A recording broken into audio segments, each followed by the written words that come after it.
Shalom, selamat pagi dan salam sehat untuk kita semua. Sebelum melakukan aktivitas hari ini, mari terlebih dahulu terima renungan firman sumber hidup yang menyertai kita sepanjang hari ini. Sebelumnya, mari kita berdoa.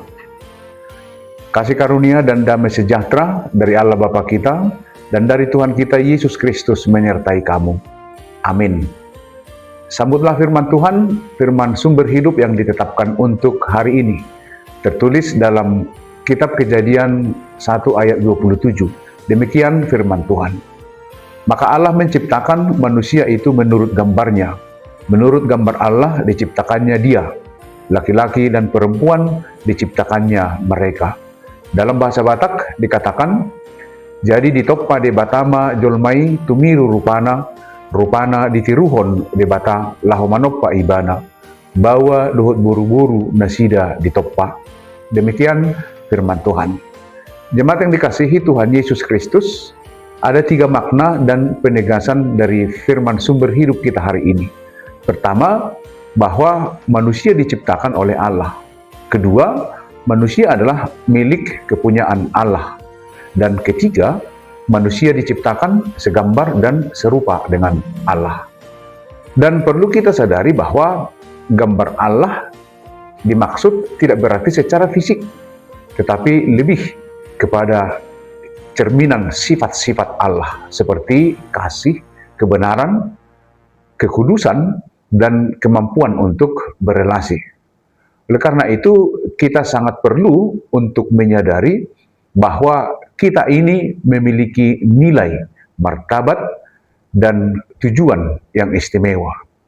Manusia memiliki nilai dan martabat bukan karena apa yang telah kita perbuat, tetapi karena siapa yang menciptakan kita.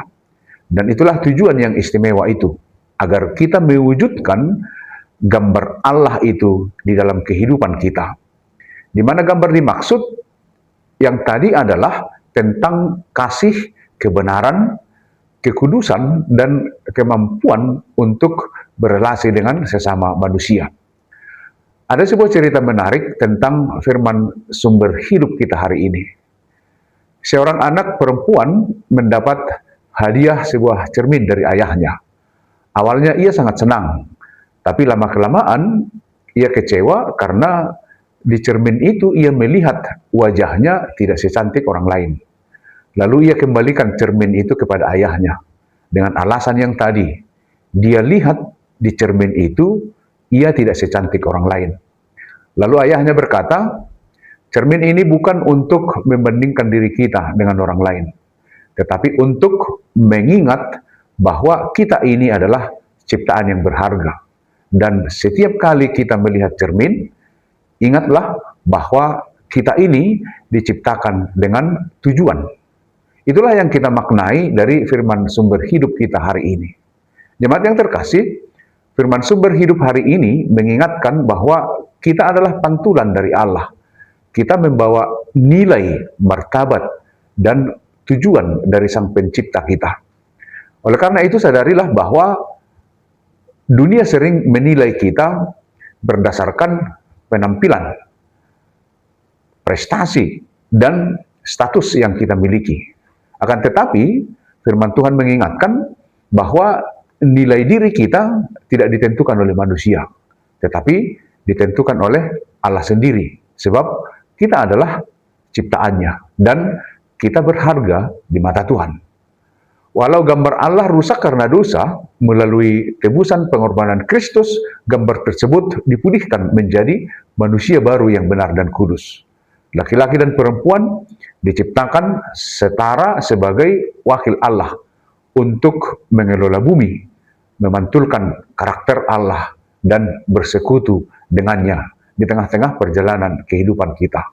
Oleh karena itu, mari kita syukuri kesegambaran kita dengan Allah yang telah ditebus kembali di dalam pengorbanan Kristus, yang menunjukkan bahwa kasih Allah sungguh nyata di tengah-tengah kehidupan kita. Pribadi lepas pribadi, percayalah akan kasih karunia Allah di tengah-tengah perjalanan kehidupan kita, khususnya dalam aktivitas sepanjang hari ini. Demikian firman Tuhan, firman sumber hidup kita hari ini. Selamat beraktivitas, tetap semangat, Tuhan Yesus memberkati kita semua. Amin. Mari kita berdoa. Terima kasih Tuhan untuk firman sumber hidup hari ini. Biarlah kiranya Engkau yang menyertai, Engkau yang memberkati, dan Engkau yang memampukan kami menjalani aktivitas kami masing-masing. Berkati kami, jauhkan dari segala mara bahaya. Terima kasih Tuhan untuk belas kasih-Mu. Dalam nama Yesus kami berdoa dan mengucap syukur. Amin. Anugerah dari Tuhan Yesus Kristus, kasih setia Allah Bapa, dan persekutuan dengan Roh Kudus menyertai kamu. Amin.